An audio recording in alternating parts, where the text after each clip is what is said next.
What's up guys, it's Josh. Today I'm going to demonstrate configuring account policies, configuring audit policies, configuring folder redirection, and enabling disk quotas. So to get started, to configure account policies, we're going to go to Group Policy Management, and in here, on your top level domain, we're going to create a new OU, or Organizational Unit. We're going to name it Marketing.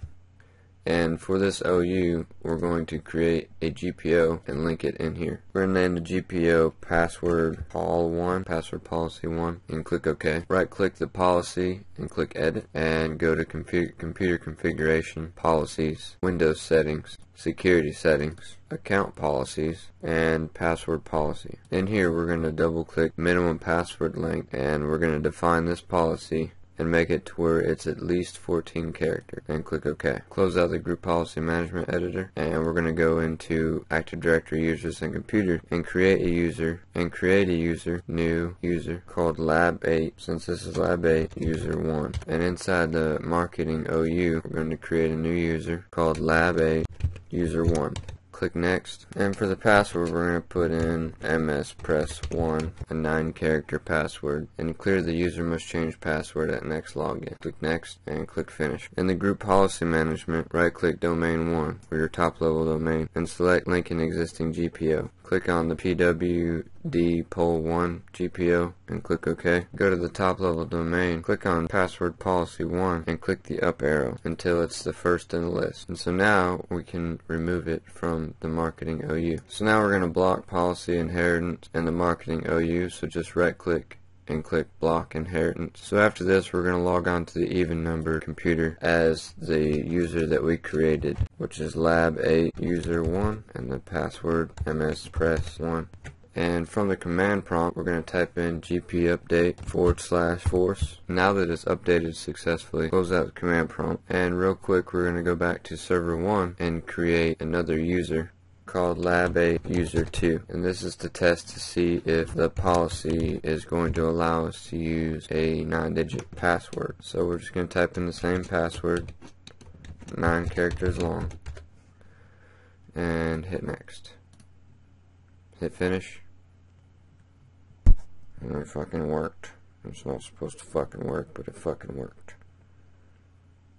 We're going to create a new user in the Marketing OU named Lab8 user 2. user 2.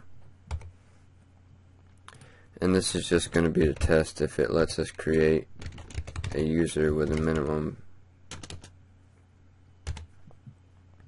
of 14 characters or not for the password. So just type in the same password, the 9-character password,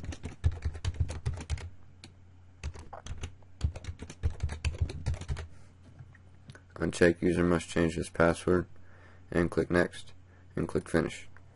And you should see a window that says Windows cannot set the password for Lab8 user 2 because the password does not meet the requirements, which is the policy saying that the password is too short. So click OK. We're going to go back and put in the same password but twice. So just add on the password again to the end of it. That way it's easy to remember. It's the same password just twice. Click Next and then click Finish. So now that we've done that, we're going to go to Group Policy Management and we're going to adjust the account lockout policy threshold. So let's edit the password policy 1, and in here we're going to go to Computer Configuration, Policies, Windows Settings, and Security Settings. And then here we're going to go down to and double click on account policies, and we're going to double click on account lockout policy. In here we're going to double click on the lockout threshold, check to define this policy setting, and we're going to lock the account after 3 invalid logon attempts. Click Apply and then OK, and then click OK. So now that we've done that, let's update the group policy object. So gp update /force. So now we're going to go to the even number computer, the server 2, and we're going to try to log on as the Lab8 user 1, but instead of putting in the regular password, we're just going to put in MSP, invalid. So click OK and do that 2 more times.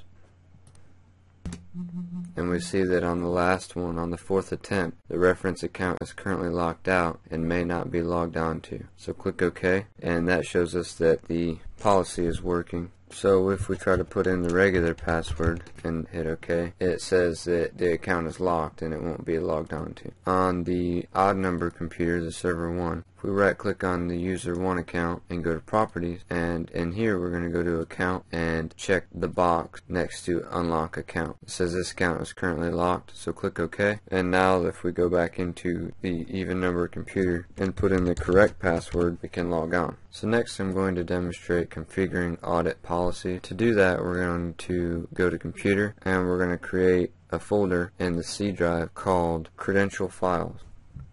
Right click on the credential files folder and go to properties. Click the security tab and then click advanced.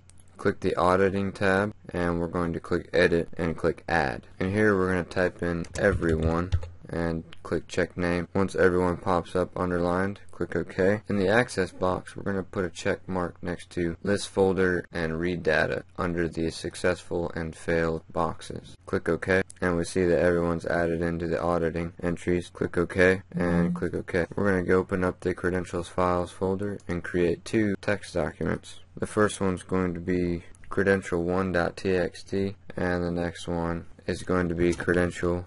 And inside both of these files, we're going to put Lab 8 Auditing Test.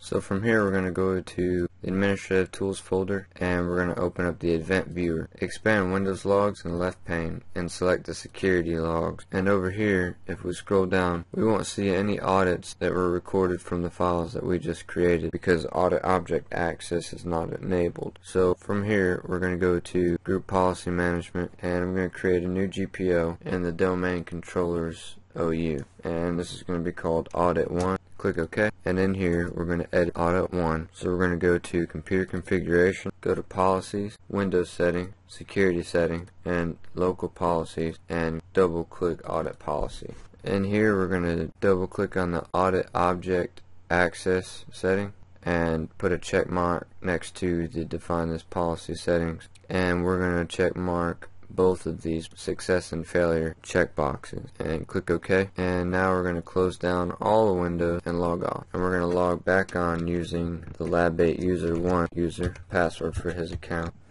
So now that we're logged on as Lab 8 user 1, we're going to go to the computer and browse to the credential file and open up credential file 1. Now that we've opened this, it's going to record an audit for what we've just done for Lab 8 user 1. So now we're going to log off and log back on as Lab 8 user 2.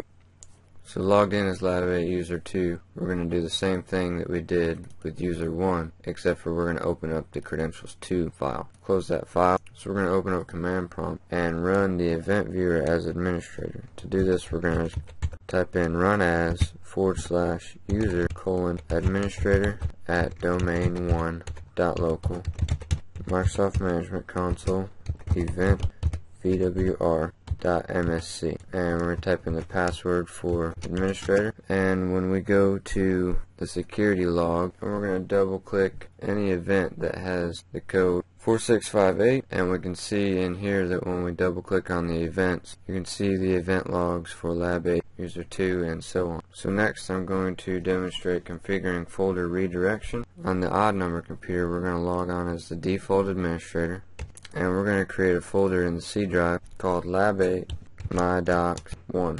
We're going to right click and go to properties. We're going to click on sharing and click the drop down box and click on everyone and click add, and let's make everyone a co-owner and click share. And let's click on security. We're going to make sure everyone has full control over the share and click close. Now we're going to go to group policy management, and we're going to create a new GPO in the marketing OU called redirect 1. We're going to edit this GPO, and we're going to go to user configuration, policy, Windows setting, and click folder redirection. Right click document and click on properties, and the settings drop down box we're going to select basic, and make sure the target folder location says create a folder for each user under the root path, and we're going to key in rwdc1 /lab 8 my docs and click OK.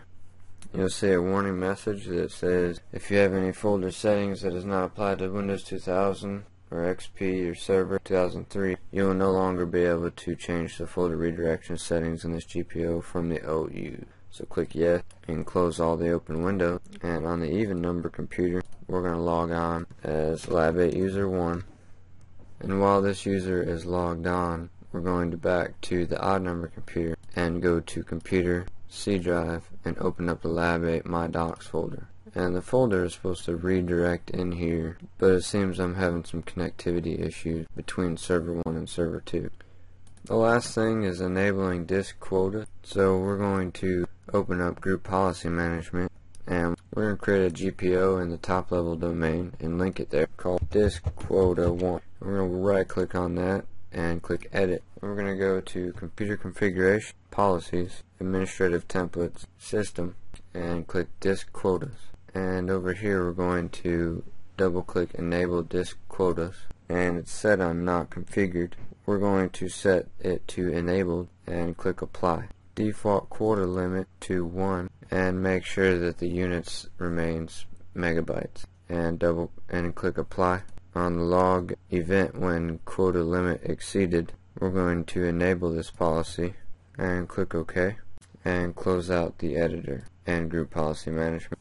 And so now we're going to create a new user named Lab User 3 and click Next, and we're going to set the password to mspret1 mspret1. Uncheck user must change password at next login and click Next and click Finish. Run the gp update command in the command prompt for both computers.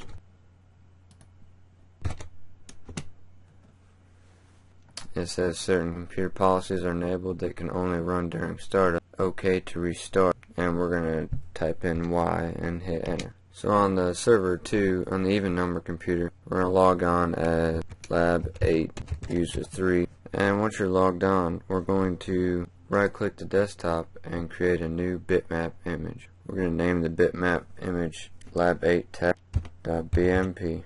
Press the print screen key to take a screenshot of the desktop. Double click the lab8tech.bmp, and you see by default the lab is opened with Paint, and you can paste the image into Paint and save the file. Use the run as command to open the event viewer by going to command prompt, and we're going to do run as and hit enter. Password for administrator.